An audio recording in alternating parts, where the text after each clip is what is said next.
For the longest time now, Gavin McKenna has been looked at as the #1 best prospect in the 2026 NHL Draft. But even though there's been a couple of competitors over the years, Gavin McKenna has gone to such an elite level that it's hard to really see anybody else as even a competitor for his #1 spot. But heading into this season, I think that's starting to change just a little bit. Gavin McKenna's closest competitor, defenseman Keaton Verhoeff, is starting to get a ton of attention, and with McKenna not at the Holinka Gretzky Cup and Verhoeff looking so good, I think the attention is starting to shift ever so slightly. So what does this mean for the 2026 NHL Draft? Does Gavin McKenna really have that much competition? Can Keaton Verhoeff actually challenge him for that first overall pick? Well, we'll be breaking down both players' games and seeing how much of a competitor Keaton Verhoeff can really be. So make sure you guys watch till the end for all the prospect talk, and hit that subscribe button if you're new for more hockey prospect talk like this as we break down so much of the 2026 draft to come. Now, to even suggest at this point that Gavin McKenna isn't the frontrunner for the first overall pick is definitely false, because I think by all respects, McKenna still has the momentum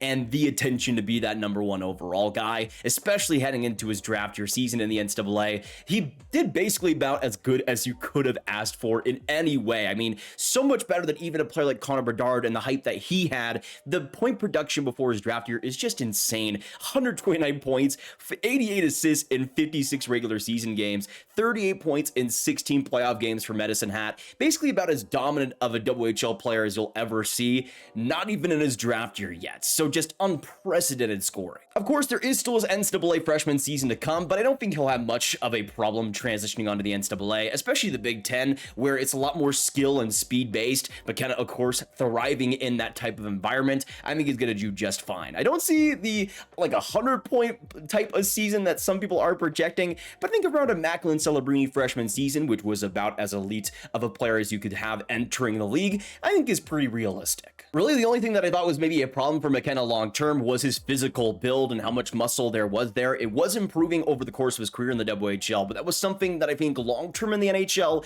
needed to be improved. But the best place to be, especially for a draft eligible to gain muscle, gain weight, but also be able to play against higher-end competition is the NCAA, especially in the Big Ten. There's really no nights off in that league, in that conference, and in a lot of ways, I think this was the best decision for McKenna's career, which is why the second overall pick, most likely, in Keaton Verhoeff, is doing the same exact thing. Really, for a lot of elite players entering their draft years, I think the NCAA is just a slam dunk decision to make, especially for a player like Gavin McKenna. There was 0 lessons to be learned left in the WHL, and I think moving on, especially playing against bigger, heavier, of course, older competition, I think is the best thing for him. So we're talking about a player here with unbelievable hockey sense, a ability to absolutely quarterback any single rush, any single play, and put his team on his back with undeniable skill and dynamic speed. If we're talking about a player like that, how is there any competition for that first overall selection? Well, the only reason is because Keaton Verhoeff on the other side of things is also so good. In most years, I don't think Gavin McKenna would have much competition for that first overall pick, but I think Keaton Verhoeff has really made a name for himself, and rightfully so, as at least a very strong competitor for that second overall position, and potentially somebody that might surprise at that #1 spot. I mean, you have Frank Cervelli, even before the Holinka Gretzky Cup, saying that Keaton Verhoeff is going to make the World Junior team, but he's also going to give Gavin McKenna a run for his money at #1. And that was before the Holinka Gretzky Cup started, and so far he has been unbelievable. You can see down here his statistics already in the Holinka Gretzky Cup. In his first game, he got a goal, 2 assists, and 3 points. Nothing in the second game, but looked really strong defensively and was easily Canada's best defender again. But in a lot of respects, Keaton Verhoeff is somebody that I think has kind of gone under the radar because of just how undeniable Gavin McKenna's production has been, how much attention he has received, while I think Verhoeff in a lot of years would probably go #1. The thing that I want to stress in today's video is that I don't think first overall by any respects is ever a lock before a draft year. Even in a player like Gavin McKenna's case, who is so undeniably good, so much on an elite level, there can always be shakeups, and it's happened time after time. We had a player like James Higgins, of course, this last year, coming in as the projected first overall pick with not a ton of competition around him, and then by the end of things, he was a 7th overall selection. I'm not saying here that Gavin McKenna is going to end up the same way. I don't think that's going to be the reality, but I don't think you can ever lock somebody as a first overall pick a year before time. And in Keaton Verhoeff's case especially, I don't think you should lock him in as just the second best prospect in this class, because in a lot of respects, I think he might deserve more respect than that. Now, for me personally, I still have Gavin McKenna as my number one by a pretty decent margin, but I would be lying if I said that I didn't think Keaton Verhoeff could eventually overtake him. I think in a lot of ways, Keaton Verhoeff has pretty much every single thing you want in this next generation of NHL defensemen. He is just so complete, so interesting, so skilled, while also bringing an already NHL frame. At 6'4", 212 pounds as a right shot defenseman, and also pretty young for this draft, he is another package just like McKenna that is going to have GMs salivating. I think for a lot of teams, especially looking for a defenseman, there might be a situation by the end of the year where they have him as their number one selection. And I wouldn't really blame them, because Keaton Verhoeff just brings so much to the game that is so rare to find in the NHL draft. He's somebody that in the WHL has already put up pretty massive numbers, especially for a pre-draft year, having 21 goals, 45 points in 63 games. Very solid production already for Victoria, and was great in the playoffs, 10 points in 11 games there. But he's just been elite everywhere he's touched, whether it be the U18s, whether it be the WHL, and I think this next year for North Dakota. That to me is the best place for Keaton Verhoeff to go. North Dakota especially has a long history of developing elite defensemen, and I think in Keaton Verhoeff's case, he might benefit a bit more from transitioning onto the NCAA than even Gavin McKenna will. We talked about how Gavin McKenna won't have many nights off in the Big Ten, and I think that is true. I think the bottom of the Big Ten is a bit better than the NCHC in the NCAA, but the top end of the NCHC is just absolutely insane. Keaton Verhoeff is going to be playing against teams like Denver, the reigning champs in Western Michigan. You have some unbelievable teams there that will be bringing so much physicality and intense pressure to him that he will have to respond to. That to me, I think, is maybe the most interesting part for defensemen. I think for the NCHC, that's what the biggest advantage is that physical pressure, how much older it is compared to a lot of other conferences, it feels like, especially at the top end of the conference. And I think Verhoeff especially is going to really benefit from that. For me, I could pretty easily see Keaton Verhoeff not just being a point per game defenseman for North Dakota, but potentially much more than that, and potentially being up to the Z Buem in his draft year type of draft production, while bringing the physical play and defensive pressure that Verhoeff excels at. That to me is the most interesting thing about Verhoeff going forward. Is it's not just the skill, the goal scoring, the production, it's also just how quiet and reliable and sturdy he already is as a defenseman, and a pretty young one for his draft class too.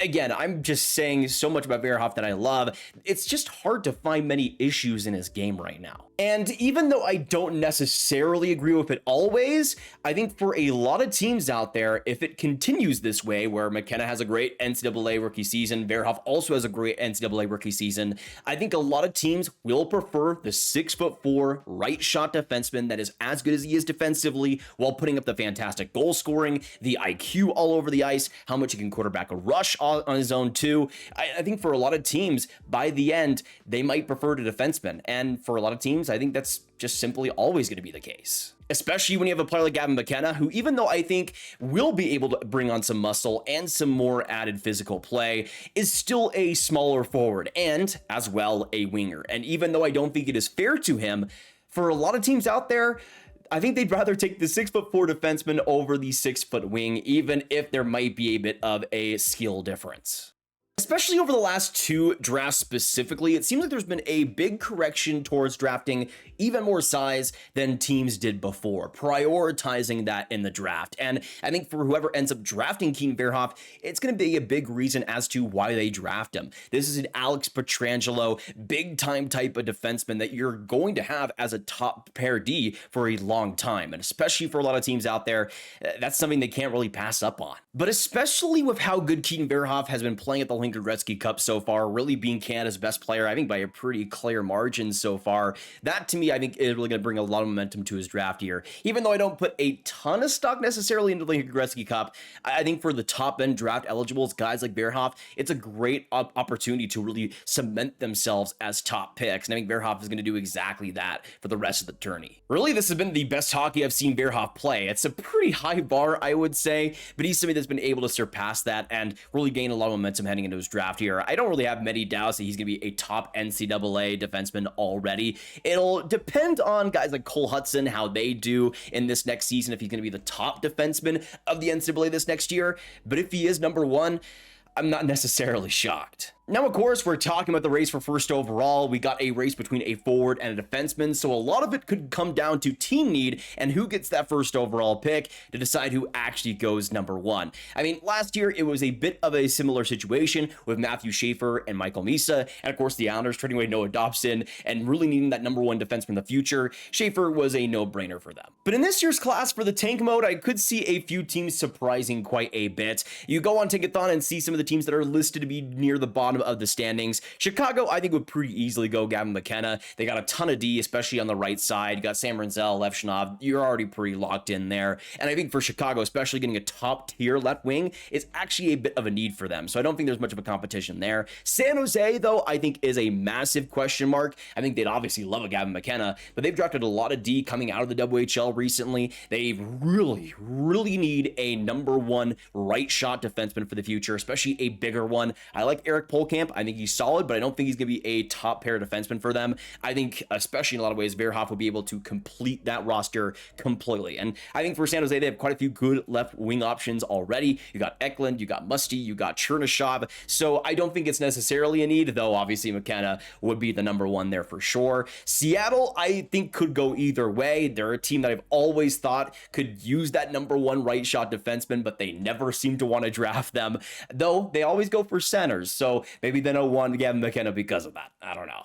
I do think Seattle would lean towards Keaton Verhoeff if they're on a pretty even level, though a Gavin McKenna is somebody I think Seattle desperately needs in their forward group, that type of elite talent, especially with a lot of the centers that they've drafted, so I wouldn't be surprised if they go that direction. I will say, I think Pittsburgh is absolutely a team that goes McKenna, no doubt, even if it is looking a little bit close in the draft. If Pittsburgh is the worst team in the league, I think they go McKenna pretty easily, trying to secure that number one forward for the future after Sidney Crosby ends up retiring at age probably 65 at this rate.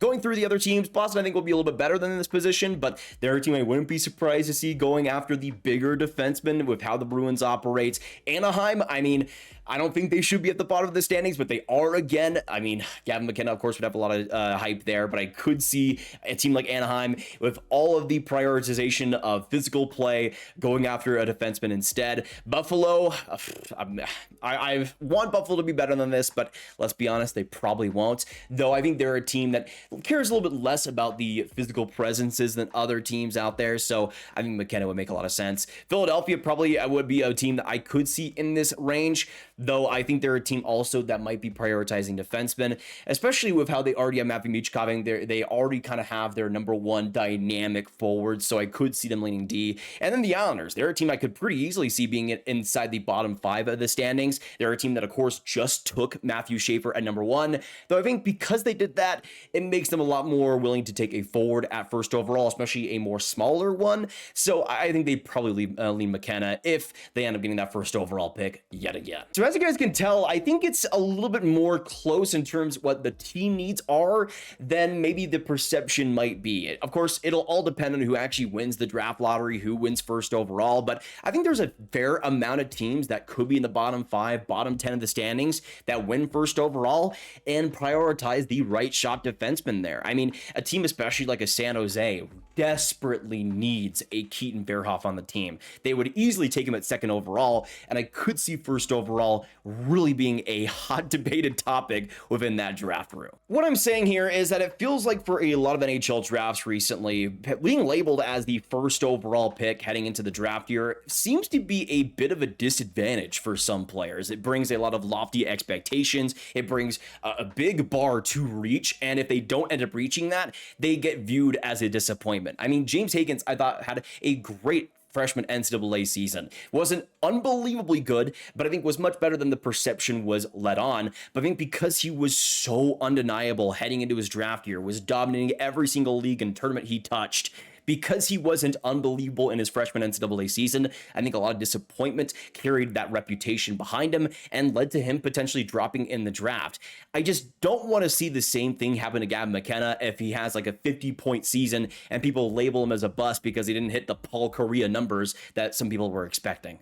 That is maybe the biggest cautionary tale that I want to caution against, because I think in a lot of ways, Gavin McKenna is a sensational, generational type of forward, especially on the wing that we don't see very often. I just don't want to see people label him as the next Sidney Crosby, the next Wayne Gretzky, and then when he's not that, get disappointed because of that. Because I think McKenna is his own guy, he's his own player, and he's a very special one, and we should just enjoy him while it lasts. But I think because of that perception issues, if McKenna has even a slightly disappointing season by his standards, I could pretty easily see Keaton Verhoeff getting a lot of attention, especially if Nodak were to go far in the NCAA playoffs, with Verhoeff playing #1 minutes in those playoffs, looking fantastic, and the perception starting to shift a bit. Of course, the World Juniors will be massive for both of these players too, so we'll see them both in a really big spot, but I think in a lot of ways, it'll be a fantastic, really interesting race to keep an eye on as we head into this NHL draft year. In terms of the actual likelihood of going first overall, I'd probably still give Gavin McKenna a 95% chance of being that #1 pick when it's all said and done,